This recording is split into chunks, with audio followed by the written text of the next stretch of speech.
Di YouTube channel Yohanes Prayoga, dan kali ini kita akan melanjutkan yang namanya podcast dari Cheng Dovan dan Nicholas Kokalis. Selanjutnya apa yang harus kita bahas? Yang harus kita bahas?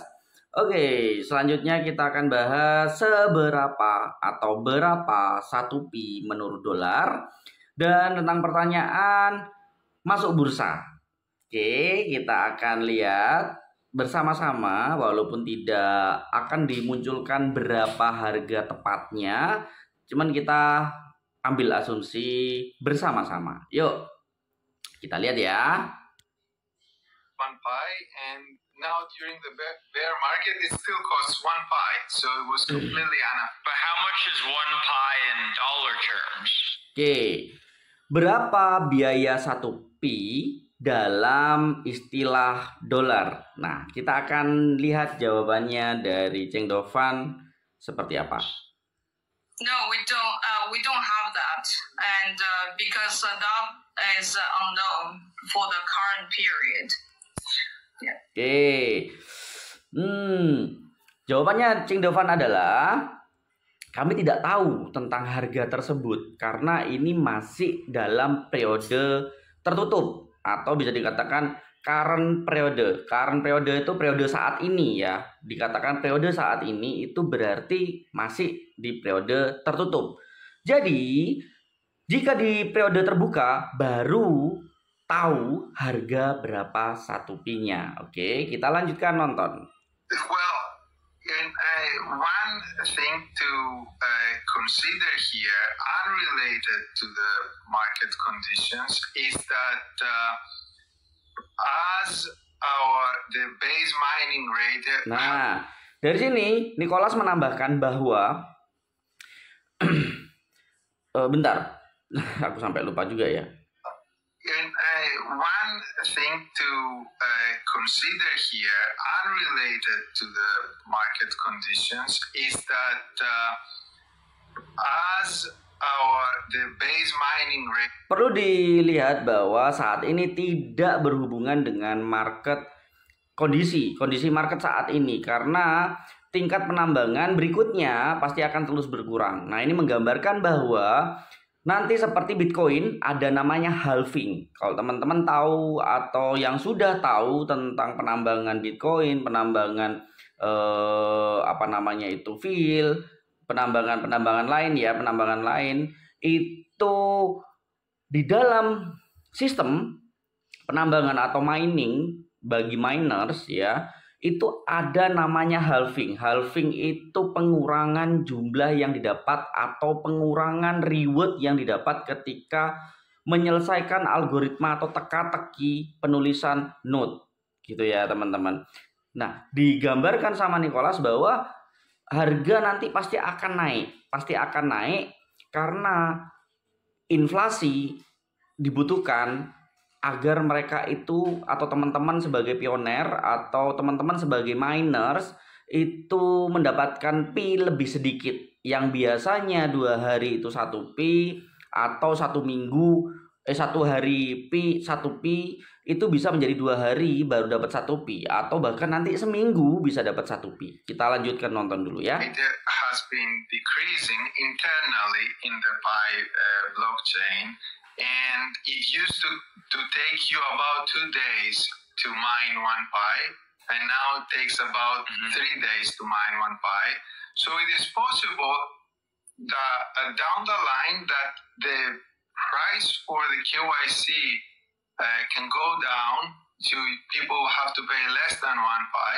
But nah, di sini dijelaskan juga bahwa nanti ketika memang sudah mulai terlalu sedikit atau halving terlalu banyak, sehingga pendapatan untuk mendapatkan 1 pi itu tidak hanya 2 hari atau bahkan bisa 1 minggu atau 1 bulan, bisa saja KYC tersebut saya kurangi. Bisa dikatakan seperti itu lebih mudahnya. Orang-orang harus membayar kurang dari 1 pi, itu bisa saja dan dapat terjadi tergantung bagaimana harga itu naik turun.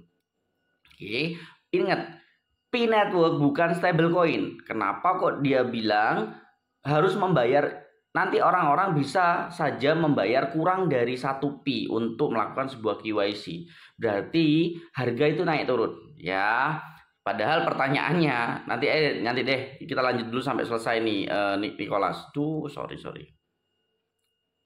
Completely unrelated to the market. 1Pi is attached to the value of all the labor people spend on validating this application. So you can't take the Nah, oke. Berarti nggak ada tambahan. Intinya kayak gitu ya.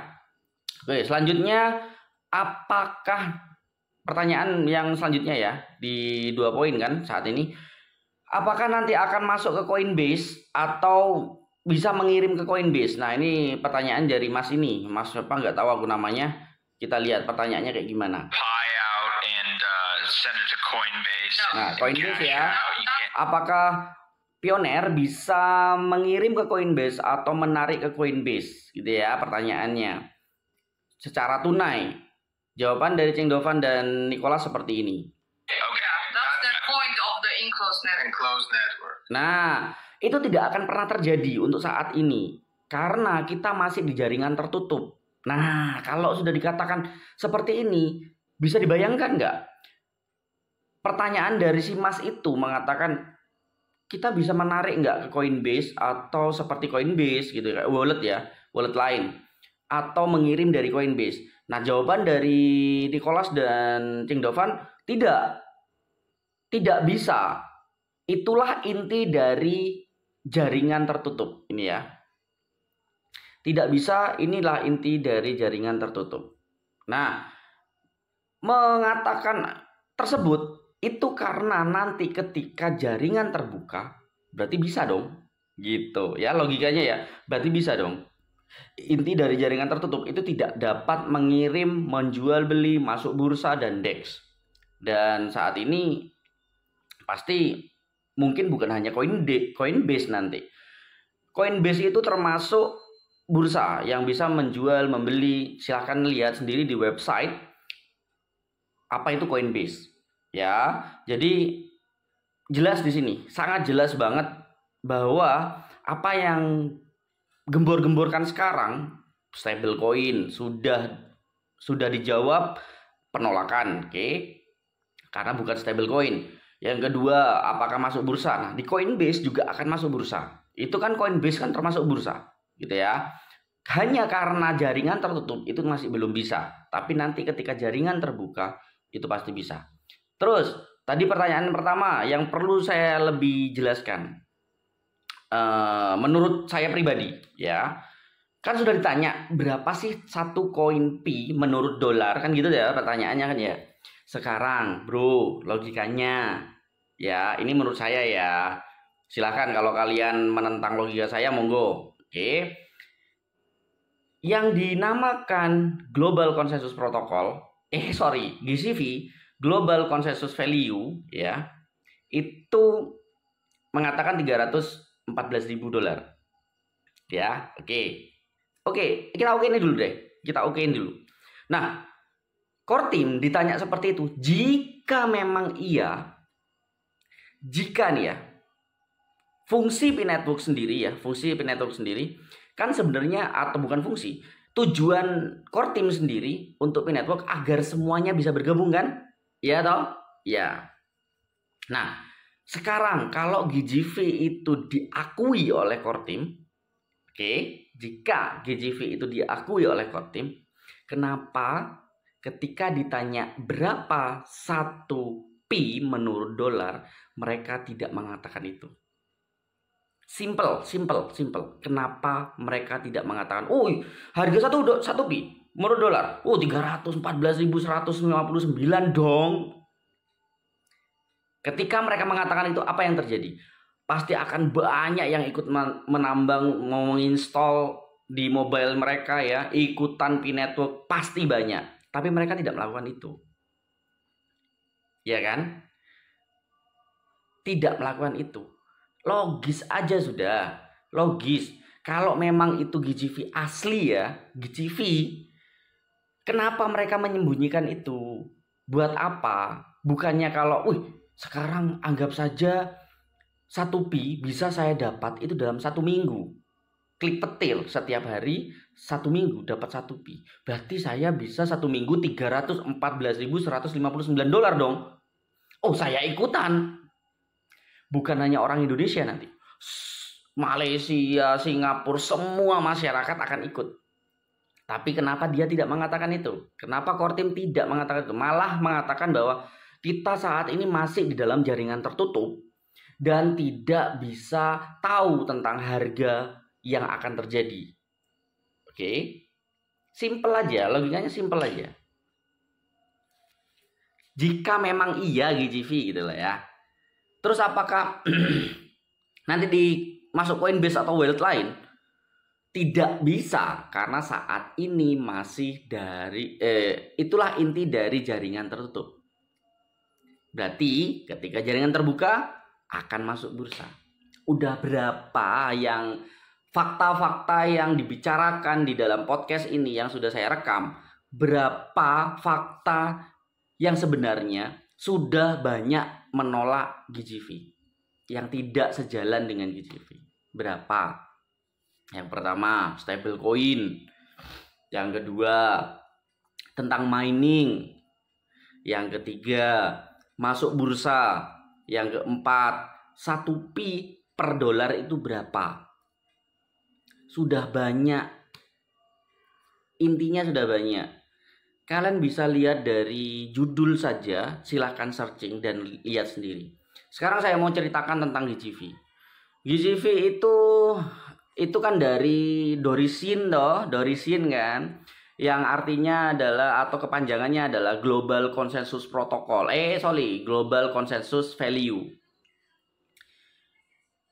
Dari mana sih? Pengen tahu dari mana? Mereka mengatakan GGV, pengen tahu dari mana?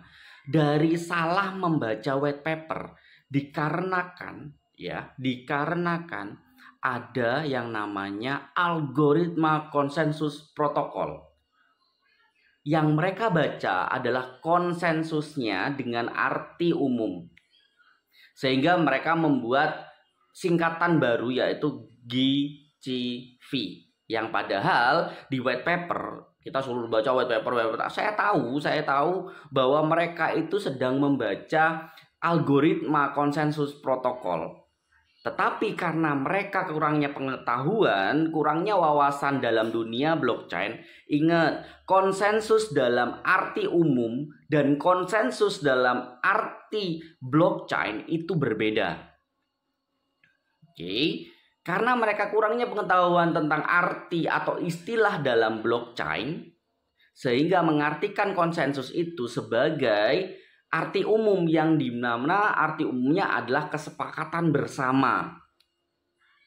Oke, padahal konsensus dalam blockchain arti sesungguhnya adalah pencatatan yang sama dengan validasi node yang dinamakan nanti adalah smart contract itu sendiri. Di dalam smart contract itu sendiri, ya, algoritma konsensus protokol yang digunakan Pi Network adalah SCP, Stellar Consensus Protocol.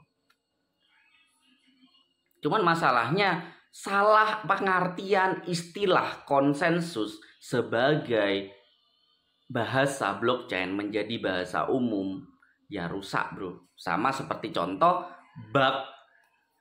Ketika bug diartikan bahasa Indonesia adalah serangga,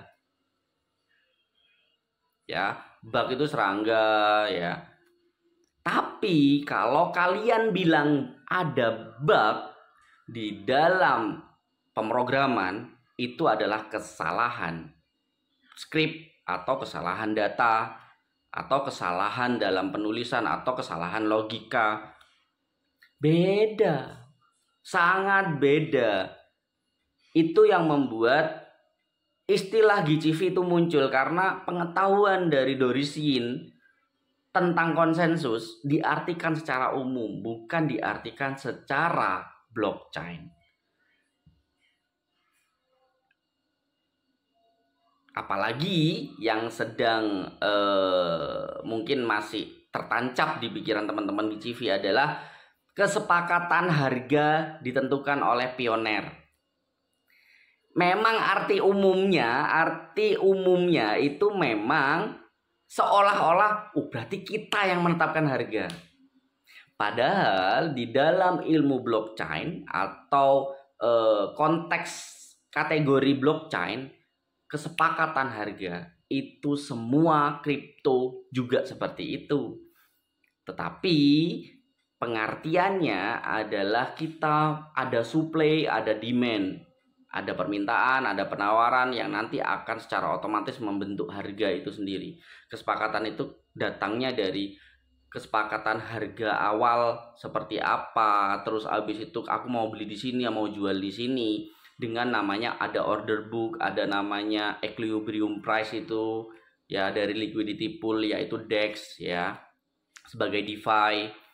Itu cuman kalian kan langsung mengartikan secara umum, jadinya banyak kosakata yang sebenarnya itu adalah istilah blockchain kalian jadikan seperti kata-kata umum di aslinya.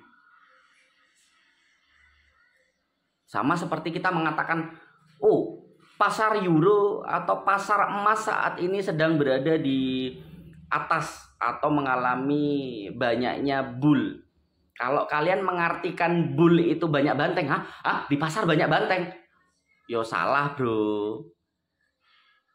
Di pasar emas saat ini, di pasar saham saat ini adanya pergerakan beruang. Kalau artikan kalian dengan istilah umum, banyak beruang di pasar saham. Kok bisa? Makanya istilah-istilah itu terkadang setiap kategorinya itu ada tingkatannya dan ada pengertiannya secara kategori. Tidak semuanya disamaratakan. Gitu teman-teman. Oke. Begitu saja kita akan lanjutkan nanti ke pembahasan berikutnya, yaitu tentang, semoga paham aja ya, tentang kenapa masih menambang ya di sini, kenapa masih menambang jika belum memiliki nilai atau harga. Nah,